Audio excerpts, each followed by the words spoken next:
ఈ సమాజంలో స్త్రీ యొక్క విద్య వెనకబాటు కావడం, సమాజంలో స్త్రీ ఎదగబడ కారణం ఫస్ట్ విద్య అనేది అందుబాటులో లేకపోవడం. మనం సావిత్రిబాయి పూలే గారు విద్య నేర్చుకుని స్త్రీకి విద్యను అందించాలనే ఉద్దేశంతో మొట్టమొదటిసారిగా విద్య నేర్చుకుని బాలికా ఉన్నత పాఠశాలలో బాలికల కోసం పాఠశాలలు ఏర్పాటు చేయడం కూడా జరిగింది. ఒక స్త్రీకి విద్య అందించాలనే ఉద్దేశంతో ఈ యొక్క విద్యాలయాలు స్థాపించి ఈ యొక్క బాలికలు విద్యను అందించారు.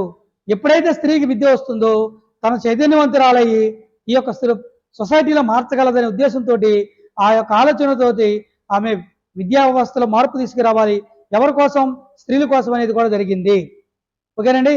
అంటే ఒక స్త్రీ పడుతున్నటువంటి బాధలు ఒక స్త్రీ గుర్తించి తన యొక్క సమస్యని ఇతరులకు రాకూడదనే ఉద్దేశంతో ఆమె విద్య నేర్చుకుని ఆమె ఒక ఉపాధ్యాయురాలు అయ్యి ఆమె కూడా కొన్ని స్కూల్స్ ఎవరికి బాలికలకు ఉన్నత పాఠశాల స్థాపించి స్త్రీలకు విద్య నేర్పడం అనేది కూడా జరిగింది.